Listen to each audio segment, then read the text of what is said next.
एकदा दर्शन झालं रे झालं की पुढची तर काळजी करायचीच नाही, पण मागचा काय डोंगर असेल तो पापाचा जळून जातो. पण पुढे एकदा दर्शन झालं की तुका म्हणे नेदी अनिकाची हाती बैसला तो चित्ती निवडेना. एकदा त्याच्याकडे गेलं रे गेलं की ते पुन्हा कोणाच्या हातात देत नाही.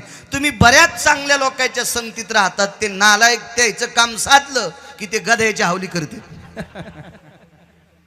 म्हणून हलकटायच्या सानिध्यात नको. तो असा मालक आहे पंढरपुरातला, एकदा त्यानं हातात धरलं की ते भंगाऱ्या भुंगाऱ्याच्या हातात देत नाही. विठाला विठाला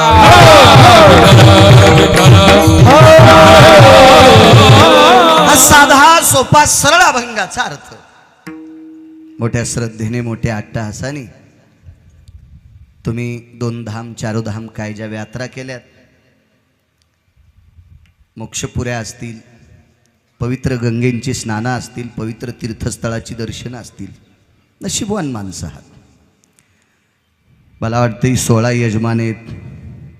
भानदासराव, मधुकरराव, एकनाथराव, गोविंदराव, रतनराव, चित्तरंजनराव, गंगा भागीरथी जयाबाई, गंगा भागीरथी चंद्रकलाबाई, पुंडलिकराव, शिवाजीराव, बाळकृष्णराव, परसरामजी, पोपटराव, भास्करराव, सूर्यभानराव आणि गंगा भागीरथी पूजाबाई. आडनावं आता असू द्या, घेतली अशी गृहीत धरा. ही 16 जण. याच्यात काही माऊल्या आहेत, काही पुरुष आहेत. तीर्थयात्रेकरता तुम्ही जाऊन आलात आणि त्या तीर्थयात्रेचं एक उद्यापन माऊंद म्हणून, कारण याला वारकरी संप्रदायात आधार आहे. कधी कधी कीर्तन करावं लागते, अभंग घ्यायचा, कीर्तन करायचं, नाईलाजानं पुढच्याचं वर्णन करावं लागते, कारण ते वारकरी संप्रदायात बसत नाही. अशा बऱ्याच हलकटांचा संगती मला सुद्धा येते. मला म्हणजे एकट्याला नाही, सगळ्याच महाराजांना येते. जो पैसे घेतो का त्याला येतीच. विठाला विठाला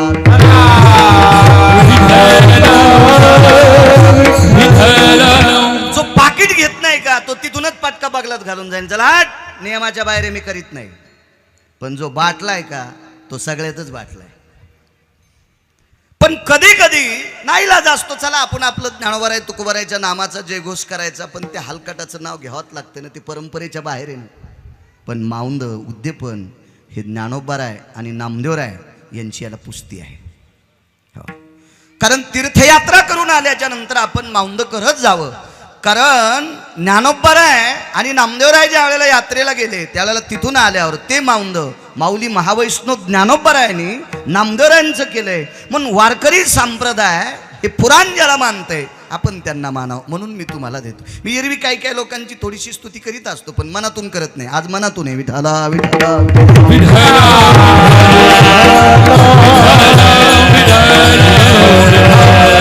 तुम्हा सर्व 16 जणांना, माऊल्या असतील, पुरुष असतील, त्यांना धन्यवाद. आमचे मृदंगाचार्य भोसले महाराज, काय नाव, जाधव महाराज, त्यांनाही भूषण महाराज जाधव महाराज, तुम्हाला सुद्धा, संकेत महाराज, तुम्हाला सुद्धा धन्यवाद. तारखीच्या संदर्भात या परिसरातली गायन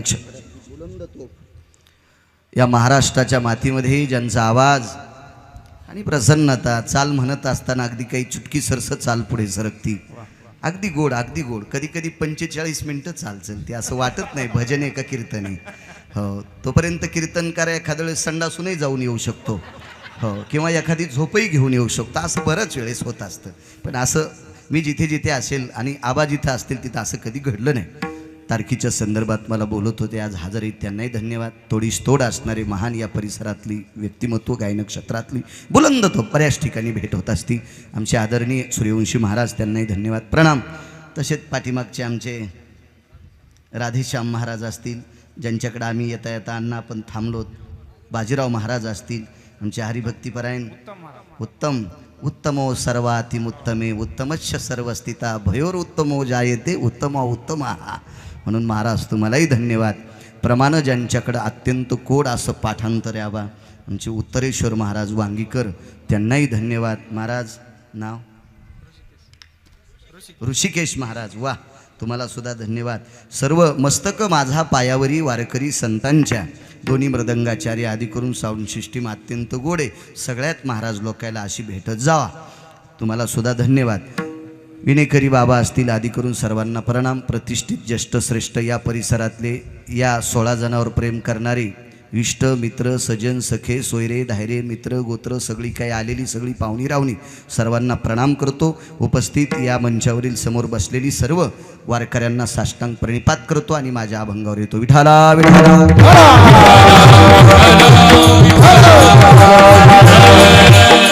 आणि जी याच्यावर जी 16 लोकांची नाव आहेत त्यांनी आजूबाजूला फिरू नका, कारण कीर्तन शेवटी 10 मिनिटं राहिल्याच्या नंतर त्यांनी इथं त्या महिला आहेत 2-4 त्यांनी सुद्धा इथं जवळच बसा आणि ते पुरुष सुद्धा इथे त्यांचा एक विशिष्ट प्रकारचा सत्कार होणार आहे म्हणून त्यांनी फार लांब राहू नका. हो कधी कधी कामाच्या वेळेला आम्हाला रस्ता दाखवायला भूत नाही आणि गाडी आल्यावर 150 माणसं पुढं विठाला विठाला विठाला.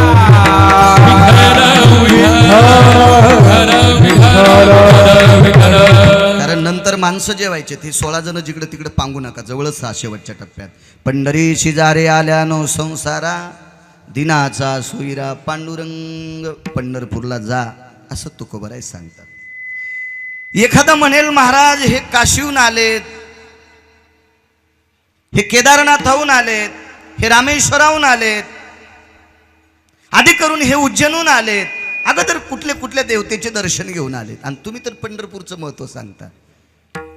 तुकोबराय असं म्हटले नाही काशीला जाऊ नका, असं म्हटले नाही रामेश्वरला जाऊ नका, पण या अष्टादश संतांचा भाव हा इतका गोड आहे आणि हा गोड भाव झेलण्यासाठी तितकं मनही गोड लागते, तितकं अंतकरणही गोड लागते. हा संतांचा गोड भाव मोजण्यासाठी सत्यलोकाचा मालक विधाता ब्रह्मदेवाकडे तराजू नव्हतं, इतका संतांचा गोड भाव आहे. काय उद्देश असेल तुकोबरायांचा की पंढरपूरला जाण्यासाठी का सांगतात? त्याचं कारण आहे काशी सर्वांना शक्य नाही. आता काळ बरा आलाय, आता काळ बरा आहे, शक्यतो बऱ्यापैकी लोकांकडे पैसा आदला भरपूर आहे, पण 25-30 वर्षापूर्वी पंढरपूरला जाण्यासाठी 50 रुपये सापडत नव्हते तर काशी शक्य करणं, शक्य 4 धाम करणं.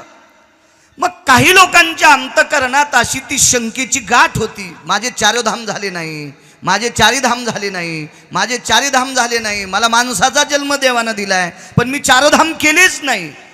आणि तो जात जात जात एके दिवशी त्याची आयुष्याची मर्यादा संपायची, त्याची इहलोकातली यात्रा संपायची. त्याच्या अंतकरणात ती गाठ, ते शंकेचं बिरडं तसंच राहायचं. आणि गाठी शक्यतो तशा नाही राहिल्या पाहिजे. एक तर डॉक्टरकडे जाऊन कापून घ्यायच्या, हो गाठी घातक असतात, नाही तर त्या तशात ठुल्यानं मग त्या दुसरं रूप दाखवत असतात.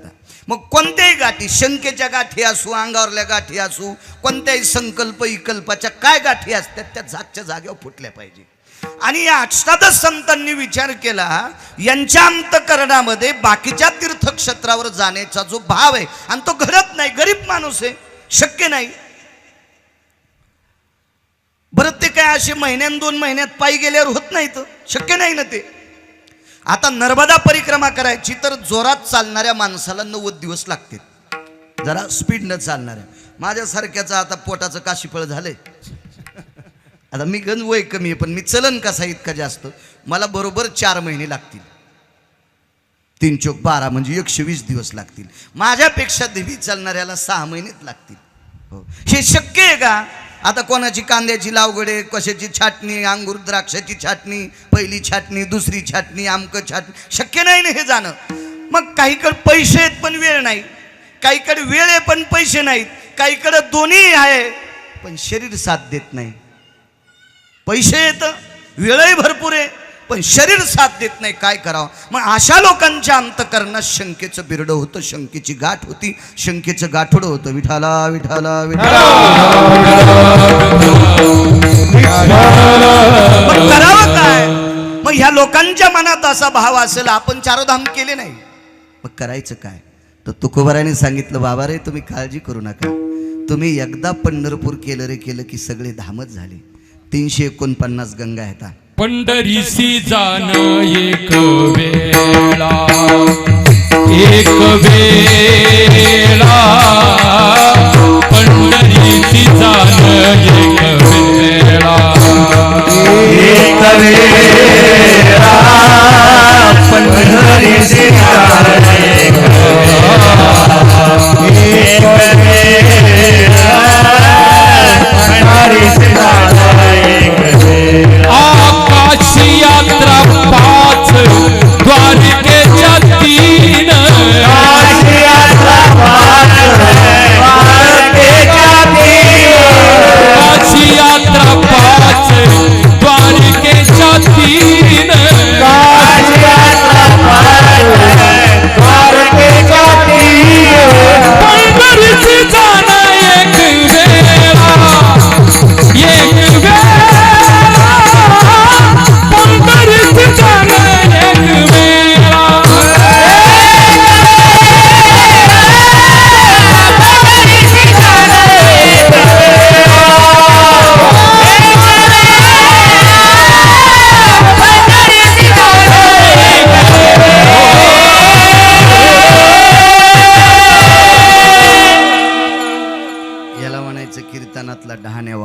किती 5 कुठल्या?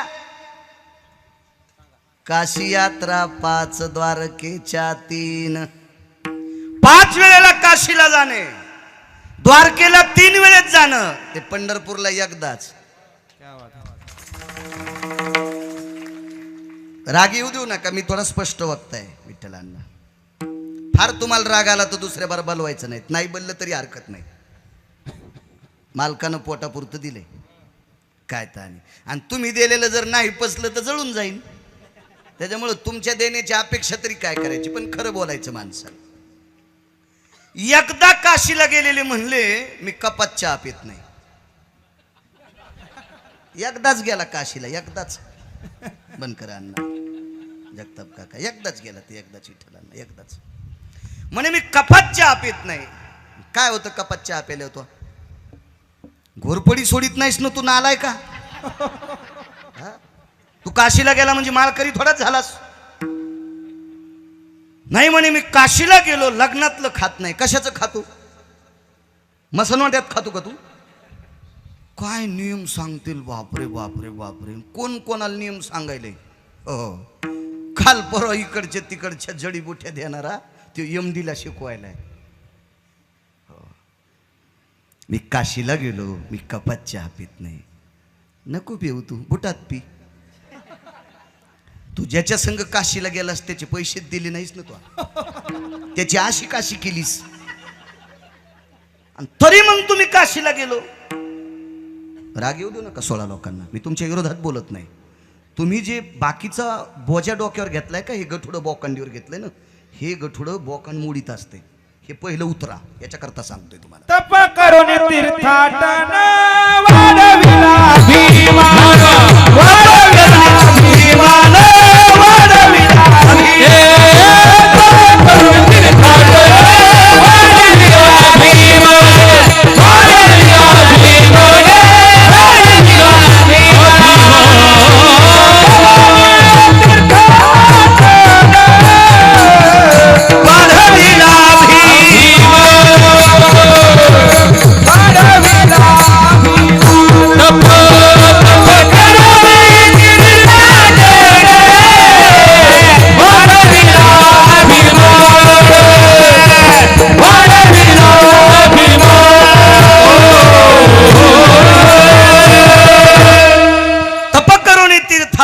वाढविला अभिमान.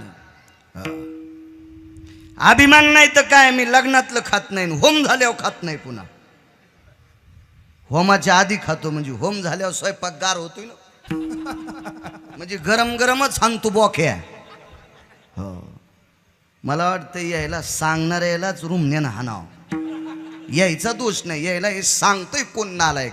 माझी त्याची एकदा भेट हो, त्या हराम खोरायची सोयच पाहतो. विठाला विठाला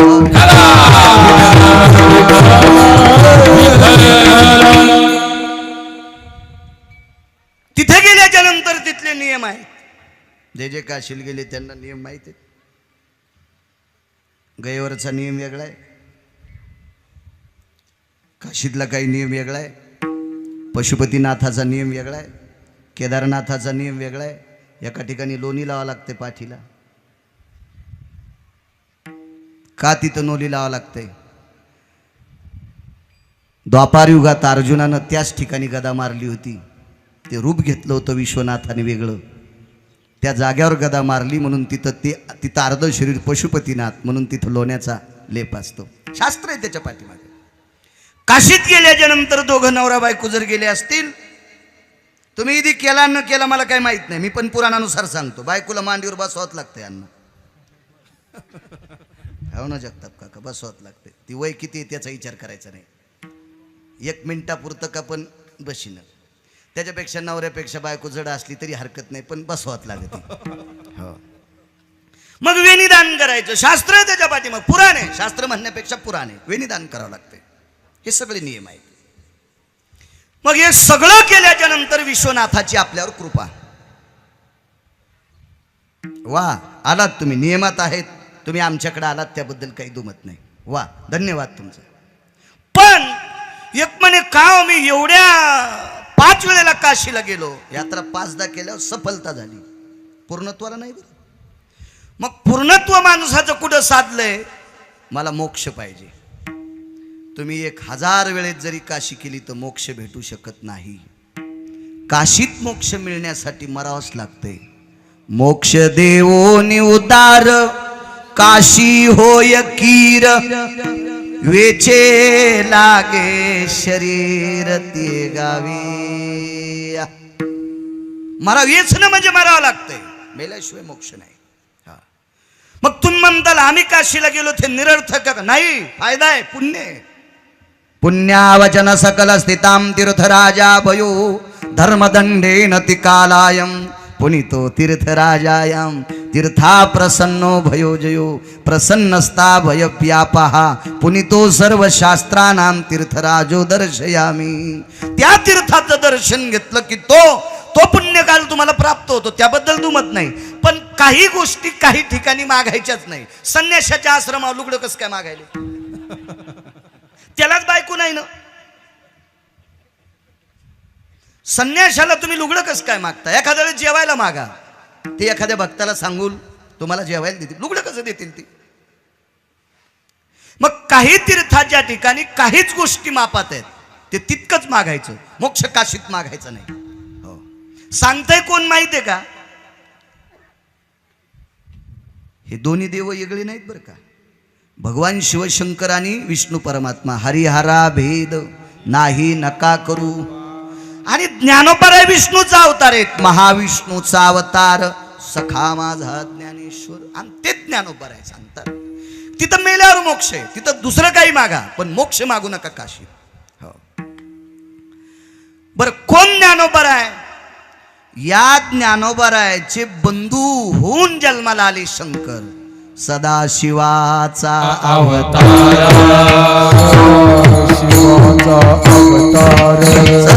सदाशिवाचा अवतार स्वामी निवृत्ती दातार स्वामी निवृत्ती दातार स्वामी निवृत्ती दातार स्वामी निवृत्ती दातार स्वामी निवृत्ती दातार स्वामी निवृत्ती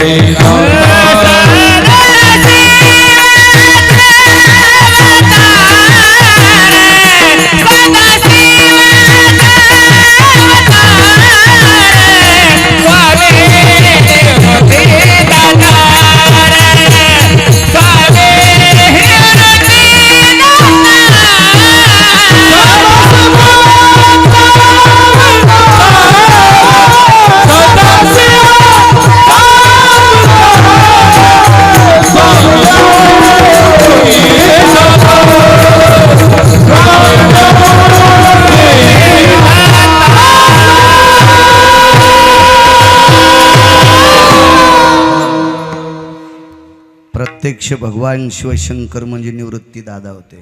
हो, महाराज काशी घडली नाही, तुकोबराय म्हणले नाही घडू द्या. जगन्नाथपुरी नाही घडली, नका घडू द्या. रामेश्वर नाही घडलं, नका घडू द्या. द्वारका नाही घडली, नका घडू द्या. केदारनाथ नाही घडले, नका घडू द्या. काळजी करू नका, फक्त तुमच्या अंतःकरणातलं शंकेचं गठुडं फोडून टाका. म्हणले महाराज कसं फुटन हो? सप्तपुऱ्या, चारधाम, मोक्ष हे सगळं सांगितलंय नाही. मोक्षपुऱ्या 350 गंगा सांगितल्यात आणि तुम्ही म्हणता शंकेचं गाठोडं फोडून टाका. महाराज म्हणतात मी सांगतो तुम्हाला फोडून टाका. हे 349 तीर्थ ही पंढरपुरातली चंद्रभागा पाहिली कीच घडते. अवघीच तीर्थे घडती एक वेळा, अवघीच तीर्थे घडती एक वेळा, चंद्रभागा डोळा देखिया, चंद्रभागा डोळा देखिया.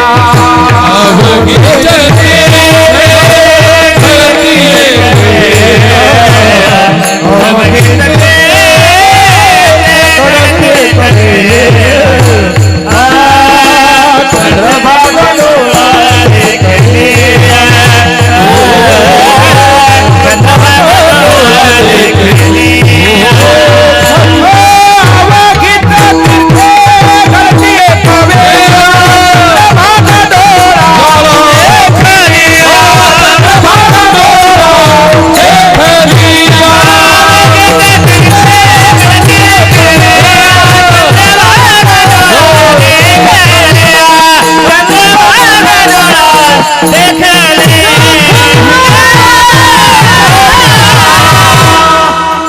दोघीच तीर्थे घडती एक वेळा चंद्रभागा डोळा देखलिया. हे बाळू सांगायला का गिरगावचा?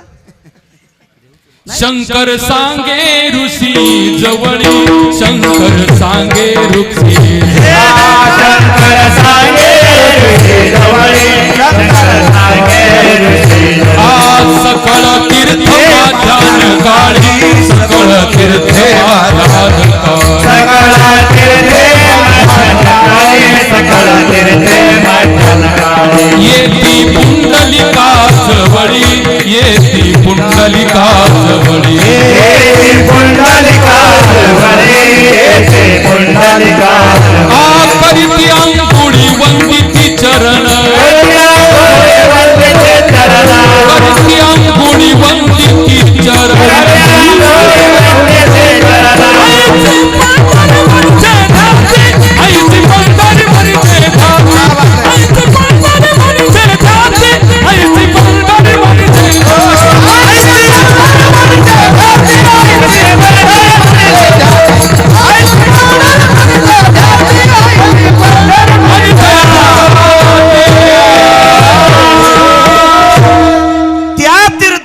दर्शन झाल्यावर सगळे तीर्थ एकाच वेळेला घडतात असा बाळू सांगत नाही गिरगावचा. आणि मी सांगितलेलं पप्याची माय ऐकायची नाही. तुम्ही कसं ऐकता? कसं ऐकता तुम्ही? काय येडे माणसं आहेत का कोणाचं ऐकायला? शंकर सांगे ऋषी जवळी सकल तीर्थे माध्यान काळी. दुपारच्या वेळेला हे सगळे तीर्थ माध्यानाच्या वेळेला पंढरपूरला येतात. करीती आंघोळी वंदिती चरण. पुंडलिकरायाच्या बाजूला स्नान करतात, तिथं नमस्कार करतात. कोण? 349 गंगा. हो 349 भारतात आणि एकच नेपाळ नावाच्या देशात. ती गंडकी सुद्धा दुपारी रोज पंढरपूरला येते तितक्या वेळापुरतं. म्हणून गंगेवर स्नान करत असताना पर्वणी पाहत असते. पर्वणी आपण काय माशेन मगरन खेकडेन झिंगेन बोंबील नाहीत. कव्हा झाला डुबायला तीर्थे काळे देती दान. हो म्हणून पर्वणी सांगत असते. तेव्हा काही इतके येडपट आहेत माई लायकी नाही त्यांना म्हणायची. पण मला बशिलेन तुम्ही इथं मग 2 घंटे बोलणार ना मी विठ्ठलांना बोलणार मी. इतके येडपट एकादशीच्या दिवशी संध्याकाळी 2 वाजताच आंघोळ करायची.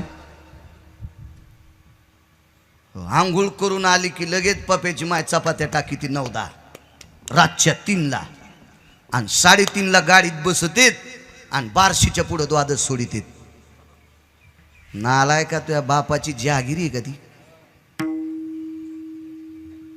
पर्वकाळ द्वादशीचा पहाटा असतोय.